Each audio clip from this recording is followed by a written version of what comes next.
قاضی فائز کو جمشید دستی کی بیوی کے کپڑے اترتے ہوئے نظر نہیں آئے، عثمان ڈار کی والدہ کا گربان پھٹا نظر نہیں آیا، عمر ڈار کی بیٹی عدالتوں کے باہر چیختی چلاتی نظر نہیں آئی، ختیجہ شاہ لاہور سے گھسیٹ کر کوئٹہ لے جاتی نظر نہیں آئی، کاغذات ہاتھوں سے چھینتے نظر نہیں آئے، امیدوار اٹھاتے نظر نہیں آئے، منہ پر نقاب چڑھائے نامعلوم افراد نظر نہیں آئے، اسلام آباد کے ڈپٹی کمشنر نظر نہیں آئے، 67 ایم پی او کے مقدمات صرف تحریک انصاف کے، اسے کچھ نظر نہیں آتا۔ چیئرمین جیل میں، نائب چیئرمین جیل میں، صدر جیل میں، بغیر مقدمات کے 5 مہینوں سے بے گناہ بیٹھے، گھر ٹوٹتے، کاروبار تباہ برباد، اسے نظر نہیں آتے، کہتا ہے یہ واقعات ہوئے ہی نہیں، یا قاضی اندھا ہے یا بہرا ہے۔ جہانگیر ترین کی نااہلی نظر آ گئی، نواز شریف کی تائیحات نااہلی نظر آ گئی، لاپتہ افراد کے اوپر وہ کیس لگا دیا، پشاور ہائی کورٹ کے ایک ریٹرننگ افسر کو ہٹانے کا معاملہ نظر آ گیا، ملک کی مقبول جماعت سے انتخابی نشان چھیننا، 5 کروڑ ووٹرز کا حق چھیننا نظر نہیں آیا۔ 8 فروری الیکشن پہ کہتا ہے پتھر پہ لکیر ہے، میڈیا میں بات نہ کرنا۔ فضل الرحمان روز اس کے منہ کے سامنے پریس کانفرنس میں کبھی موسم، کبھی دہشت گردی، کبھی سیکورٹی کے بہانے لگا رہے، نہیں نظر آ رہا۔ نگران حکومت روز پرویز خٹک ٹی وی پہ بیٹھ پہ میڈیا پر الیکشن ملتوی کرنے کی باتیں کر، نہیں نظر آتا اسے۔ خان پر قاتلانہ حملے میں عمران خان کی 10 پریس کانفرنسیں نظر نہیں، بار بار اسے آواز دے کے وہ کہتا رہا انصاف دو، نہیں نظر آیا۔ یہ انقلاب فرانس میں ملکہ میری کو بھی لوگ نظر نہیں آتے تھے، بھوک سے روٹی مانگتے تھے، وہ کہتی تھی کیک کیوں نہیں کھاتے، آج اس کے بیانات بالکل وہی تھے۔ اسے نہ اعظم سواتی کی بیوی، نہ جمشید دستی کی بیوی، نہ ڈاکٹر مہرنگ بلوچ نظر نہیں آئے، لیکن متی اللہ جان اور اسد طور نظر آ گئے۔ اچھا میں ان کے خلاف نہیں ہوں، یاد رکھیے گا، قاضی صاحب فائز صاف کہہ دیں کہ نہیں دوں گا، اسے بلے کا سب سے زیادہ دکھ اسے کیوں واپس مل رہا ہے، یہ مولوی مشتاق، جسٹس منیر قیوم، جسٹس قیوم اور رفیق تارڑ بن رہا ہے۔ 8-10 مہینے کی ساری نوکری رہ گئی، پھر اسپین میں زندگی گزرنی ہے۔ مولوی مشتاق کے جنازے پر 45 منٹ شہد کی مکھیوں کا حملہ، جنازہ چھوڑ کر بھاگے۔ آج عدالتوں میں سب سے گندی گالی جو دی جاتی ہے اس کے نام کی ہے۔ افتخار چودھری منہ نہیں دکھاتا کسی کو، جسٹس انوار الحق آج بھی ایک تانا سمجھا تھا۔ نظریہ ضرورت پر جسٹس منیر نے جو مارشل لا کی حمایت کی، آج تک مہذب انداز میں لوگ گالی دیتے ہیں، چلو جسٹس منیرہ۔ یہ شعیب شاہین پر تنقید کچھ کر رہے تھے کہ یہاں اس کو فلاں کو وکیل اور فلاں کو، یہاں قائد اعظم محمد علی جناح بھی وکیل ہوتے تو جج یہی تھا۔ نون لیگ وکیل نہیں کرتی، وہ جج کرتی ہے، ڈائریکٹ جج۔ آج لوگوں کو باجوہ کے مظالم کم نظر آ رہے ہیں، بندیال کا خاموش ہونا کم نظر آ رہا ہے۔ قاضی فائز کے ساتھ مقابلہ کریں تو اسی گورکن کی بات، وہ جو مرنے لگا تو بیٹے سے کہتا ہے ایسا کرنا کہ لوگ مجھے بھول جائیں کیونکہ میں کفن چور ہوں۔ بیٹے کا نا فکر نہ کرو، میں ایسا کام کروں گا لوگ تمہیں یاد نہیں کریں گے۔ بیٹے نے کفن چوری کے ساتھ ساتھ مردوں سے زیادتی بھی شروع کر دی، لوگ باپ کو بھول گئے۔ آج لوگ جسٹس منیر، مولوی مشتاق، ایوب خان، یحییٰ خان، ضیاء الحق، مشرف باجوہ، سب کو بھول گئے۔ روز ایک نئی واردات ایسی کرتے ہیں کہ پچھلی واردات چھوٹی نظر آنے لگتی ہے۔ قاضی فائز گمشدہ افراد کو کہتا ہے کہ سپریم کورٹ میں خود کیوں نہیں آتے، اور کل یہ نہ کہہ دے جتنے مارے گئے مقتول سارے میری عدالت میں جب تک نہیں آئیں گے میں اس وقت تک انصاف نہیں دوں گا۔ کیسا منصف! اور یہ قاضی انصاف یہ نہیں صرف نگران وزیر اعظم انوار الحق کاکڑ کھل کے کہہ رہے ہیں، ادھر تم ادھر ہم، جو بلوچ کی حمایت کرے گا وہ ان کالعدم تنظیموں میں چلا جائے۔ اندازہ کریں، عزت اور احترام سے غیر قانونی طور پر پاکستان کی سب سے بڑی وزارت پر قبضہ گروپ یہ بنا ہے، سوٹ پہن کے کہتا ہے 2 ڈنڈے لگے پوری قوم ہمدرد بن گئی۔ پنجابی خرگوش اور کتے کا ذکر بلوچستان میں ایسے کرتے، لیکن ہم یہ نہیں کہتے۔ کون کہتا ہے کالعدم تنظیموں کی حمایت کرتا ہے؟ کوئی بھی نہیں کرتا۔ اور وہ غلط ہے، صحیح ہے، انہیں عدالتوں میں پیش کریں، جو نہیں ہیں ان کے نام بتا دیں، ان کے گناہ بتا دیں، ان کی وجوہات بتا دیں، بازیاب کروا دیں، بس اتنا سے ان لوگوں کا مطالبہ ہے۔ اور یہی بات شیخ مجیب کرتا رہا کہ جنرل یحییٰ خان تمہارا کام دشمن کی فوج سے لڑنا ہے، اپنے لوگوں کو مت مارو، ہمیں کیوں مار رہے ہیں، ہم نے مرنا سیکھ لیا تو کوئی ہمیں دوبارہ ہرا نہیں سکتا۔ آج انہوں نے سیکھ لیا مرنا، وہ جیت گئے۔ بنگلہ دیش 21 گنا آگے بڑھ گیا۔ خدا کے لیے لوگوں کو جینا سکھائیں، مرنا نہیں۔ یہ جبری گمشدگی کے جتنے شکار لوگ ہیں، جتنے بھی ہیں، یا تو سیاسی جماعتوں سے، یا طلباء تنظیموں سے، یا غریب لوگ ہیں، یا انہیں پیش کریں، ان کے نام بتائیں، جو زندہ ہیں سامنے لائیں، عدالتوں میں پیش کریں۔ اتنی سی بات ہے، فلسفے کی ضرورت ہی نہیں۔ وزیر اعظم آج دیکھیں سوٹڈ بوٹڈ، سنا آپ نے، سوٹڈ بوٹڈ، بڑا سوٹڈ بوٹڈ۔ انوار الحق کو سوٹ میں دیکھ کے بوٹ کی حمایت سے پتہ چلا یہ بات سوٹڈ بوٹڈ کہاں سے نکلی۔ منافقت کا درجہ، اتنا اعلیٰ درجہ میں نے نہیں دیکھا کبھی۔ حکومت پاکستان ہندوستان کی مذمت کر رہی ہے کہ کشمیر میں ایک سیاسی جماعت پر پابندی لگا دی۔ خدا کی قسم، یہ ڈان کی خبر آپ پڑھ لیں، میں مذاق نہیں کر رہا۔ دوسری طرف پاکستان کی مقبول ترین جماعت تحریک انصاف، اسے بلا بھی چھین لیا، پارٹی بھی توڑ دی، غیر اعلانیہ مارشل لا بھی لگا دیا، لوگ بھی غدر ساری، پتہ نہیں کیسے کر لیتے ہیں۔ جمہوریت تو یقین کرے دفن کر چکے ہیں بالکل، اب اس کی جگہ جو سسٹم لانا چاہتے ہیں اگلے 10 سال نظام بنانا چاہتے ہیں۔ 5 مہینے سے کیونکہ قیدی نمبر 804 ایک ایسی ان کے گلے میں پھنسا ہوا ہے، گلے تک اس نے رکھا ہوا ہے کہ اگل سکتے نہیں، نگل سکتے نہیں۔ گوٹھ، گاؤں، بازار، شہر، بیٹھک، چوراہے، پنچایتیں، چوپال، ہر جگہ قیدی نمبر 804۔ شادی بیاہ کی تقریبیں، میوزیکل شو، محلے کی فوتگیاں، جنازوں میں شب راتوں میں، نیو ایئر نائٹ میں، ہر جگہ ایک ہی نام، عمران خان، عمران خان۔ بڑے سے بڑا سردار، چھوٹے سے چھوٹا حاری، کسان، مزدور، سب اس کے ساتھ ہیں۔ ان کے تمام بیانیے تباہ ہوئے۔ خود زبیر عمر اپنے منہ سے کہہ رہا ہے 2022 میں خان کی حکومت گرانی تھی، دیوالیہ پن کا کوئی نام نہیں تھا، ان کا سارا بیانیہ بڑھ گیا۔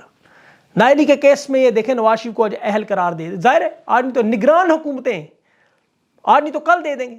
بینچ لارجر بینچ ان کا، 5 سرکاری وکلا ان کے، attorney general, deputy attorney general, supreme court کے سہولت کار، سب ان کے۔ ناجائز غیر قانونی نگران حکومت اپنے اٹارنی جنرل سے جس طرح نواز شریف اور جہانگیر ترین کی نائلی کی حمایت کر رہی ہے، اس سے بڑا کوئی مذاق ہو سکتا ہے؟ الیکشن کمیشن پارٹی بنا ہوا ہے تحریک انصاف کے خلاف۔ انجام یہ ہوتا ہے پھر 90 ادارے تباہ، معیشت تباہ، افغانستان سے پیچھے، 24 ارب ڈالر دینے ہیں ابھی دنیا میں، دیکھیں پورا ملک تباہ و برباد، 2 کمپنیاں منافع میں، باقی سارا ملک خسارے میں۔ بڑی اہم بات آپ کو بتا رہا ہوں، 2022 میں خان کے ٹائم پنجاب میں صرف 4 کمپنیاں خسارے میں تھیں۔ خسارے میں جانے والا ادارہ PIA تیسرے نمبر پر منافع کما رہا تھا، اسٹیل مل 14ویں سب سے زیادہ منافع کمانے والی کمپنی بن گئی، آج PIA پھر تیسرا بڑا خسارے والا، اور اسٹیل مل وہیں پہنچ گئی جہاں تھی۔ 31 سرکاری کمرشل کمپنیوں نے 370 ارب کا نقصان کیا۔ National highway authority number 1 NHA، Peshawar electric خان نے چھوڑی تو 102 ارب کا نقصان ادھر بھی ہوگا۔ 2 کمپنیاں کی، ایک LNG اور ایک FWO، دونوں عظیم پاک فوج کی دونوں کمپنیاں، وہ دونوں منافع میں، باقی ساری کمپنیاں گھاٹے میں، کیونکہ سڑکوں پر، موٹر وے پر، ٹول ٹیکس کے سارے ٹھیکے ان کے پاس، فوجی کمپنیوں کے پاس۔ 88 اداروں میں سے 50 نے 500 ارب کا منافع، 31 اداروں کو 750 ارب کا نقصان۔ تباہی و بربادی مقدر ہے سوائے چند اداروں کے، سوائے چند اداروں کے۔ کچھ اور خبریں جلدی سے بتا دوں پھر آگے اور مزید بات کرتا ہوں۔ شہریار افریدی بھی سامنے آیا، شیر افضل کے ساتھ تھا، اور مراد سعید کی ضمانت کی بھی کوشش ہو رہی ہے۔ اس کے والد نے کل عدالت میں جو درخواست جمع کرائی، اور جو لوگ وعدہ معاف اب گواہ بنے ہوئے وہ دیکھیں کس طرح جہانگیر ترین کے ہیلی کاپٹروں میں سیر سپاٹے، سارے گناہ ان کے جرائم کھل کے آگے۔ اور جو امریکہ میں صحافی کر رہے ہیں وہ بڑا ضروری ہے آپ کے لیے سمجھنا، جس طرح دیکھیں کامران شاہد، سہیل وڑائچ، انصار بسی، لیول پلینگ فیلڈ نہیں ملے گی، تحریک انصاف کو اجازت نہیں ملے گی، اپنے ملک میں تصادم ہوگا اگر عمران خان آ گئے، عمران خان خطرہ ہے، عمران خان پھانسیاں لگائے گا، یہ کرے گا وہ۔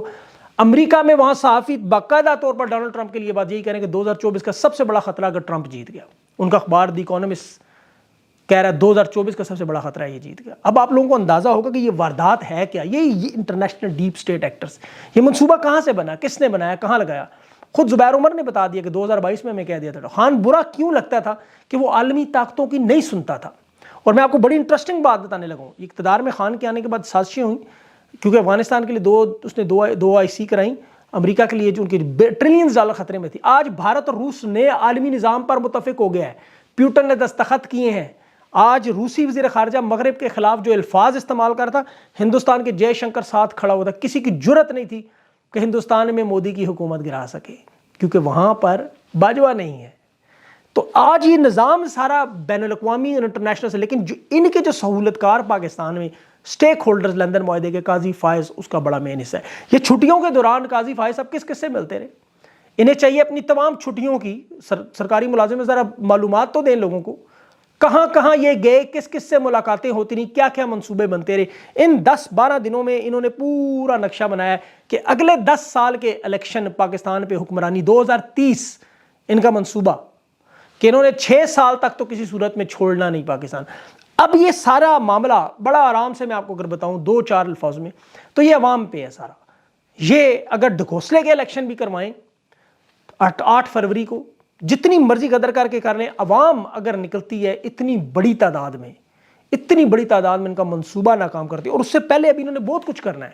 یاد رکھیں ابھی یہ بہت بڑی وارداتیں ہوں گی، کرتے رہیں گے، لیکن تحریک انصاف کے لوگوں کو یقین کریں اور پاکستان کے لوگوں کو خدا کی قسم اٹھا کے کہہ رہا ہوں، آفرین ہے ان پہ کہ اتنی دیر میں لوگ سرنڈر کر دیتے، لوگ تنگ آ کے کہتے ہیں دفع کرو یار، نہیں ہٹ رہے پیچھے۔ کل میں نے جمشید دستی کا وہ کلپ بہت زیادہ وائرل ہوا ہے پوری دنیا میں سب نے، جس میں اس نے کہا، اور یہی بات ہر بندہ کہتا ہے، ٹکڑے ٹکڑے کر دو ہمارے، خان کو نہیں چھوڑیں گے۔ اب عمران خان ایک سیاسی پارٹی نہیں رہا، عمران خان ایک پاکستان کے لوگوں کو امید نظر آتی ہے۔ یہ جو غدر آپ کو میں نے بتائی، یہ جو ظلم اور فستائیت ہے جو قاضی کو نظر ہی نہیں آتی، یہ فستائیت عوام تو دیکھتی ہے، 12 کروڑ لوگ تو دیکھتے ہیں۔ قاضی اندھا ہو سکتا ہے، بہرا ہو سکتا ہے، نفسیاتی مریض اور پاگل ہو سکتا ہے، عوام تو نہیں ہے، وہ تو سب دیکھ رہے ہیں۔